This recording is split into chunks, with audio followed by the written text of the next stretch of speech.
أعوذ بالله من الشيطان الرجيم بسم الله الرحمن الرحيم وصلى الله على سيدنا مولانا محمد وعلى آله وصحبه ومن والاه السلام عليكم ورحمة الله تعالى وبركاته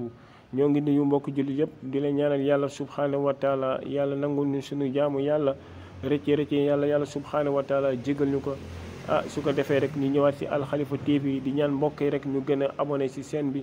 parce que lépp rek ay njëriñ la si kàttanu borom bi subhanahu wa taala ñu bëgg a ñëw tey incha allahu si xadis yi ñu nekkoon di firi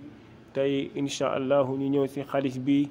la nga xamante ne juróom yi war si mbokku jullitam mooy àq yi nga xamante ne war na mbokku jullitam muy juróom incha allahu si leen bëgg a ñëw si kàttanu borom bi subhanahu wa taala kon nag yonent yàlla muhammad sallallahu alayhi wa sallam wax na ne moo ne mu ne qaala rasulullahi sallallahu alayhi wa sallam mu ne qaala xaqul muslimi ala al muslimi xamsun raddu salaami wa iyaadatul maridi wa ittibaa'ul janaa'izi wa ijaabatul da'wati wa tashmiitul aatishi moom yonent yàlla muhammad sallallahu alayhi wa sallam mu ne xaqul muslimi mu ne aqu jullit alal muslimi si mbokk jullitam mu ne xamsun juróom la mu ne bi njëkk mooy lan mooy raddu salaam ne delloo nuyoo sa mbokk jullit su la nuyoo ne delloo ko nuyoo bi su ne assalaamu aleykum ne delloo ko nekk wa aleykum salaam waaye nag jamono jin toll nii nag ñu bëri mënu ñoo nuyoo da lay ñaanal musiba rek moo tax yaakaar naa ne di tax dëkk bi gën a métti sax loolu mën na si bokk parce que du la ñaanal jàmm day dégg ne na asalaamaaleykum keneen ki ne maaleykum salaam loolu du nuyoo asalaamu aleykum muy delloo nuyoo bi ne wa aleykum salaam da ñaanal ko jàmm mu ñaanal la jàmm waaye nag da ngay dégg ñoo xam ne da lay ñaanal musiba rek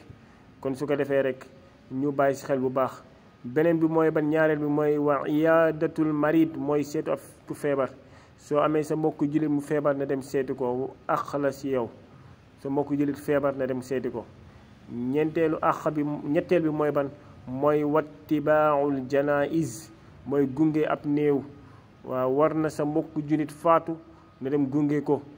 dem jullee ko ba pare dem suul ko loolu war na moo tax yéen salaasal waxoon na si xadis sax ne ku fekkee ñaar yooyu parce que fay bi lay fay rek dina dem tiyaaba yi fay bi lay fay rek mën a dem ba tollu montagne bële fa nga xamante ne moo nekk sa màkk li mu njool li mu gudd yëpp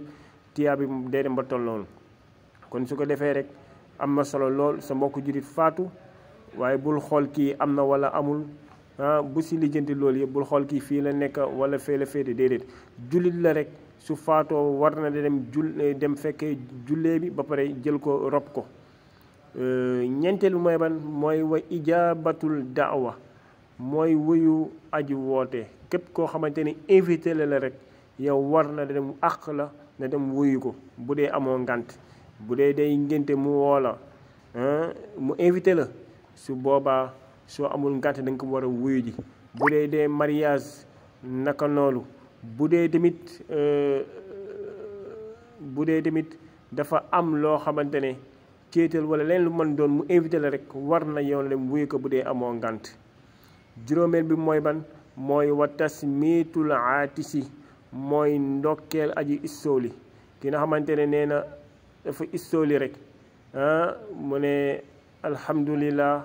yow war na ne kay yarhamukallah loolu war na kon su ko defee rek ñu bàyyi xel loolu di ñaan yàlla subhanahu wa taala yàlla gën ñu teg si yoonu siraatal mustaqim wasalaamu aleykum wa rahmatullahi taala wa barakatuhu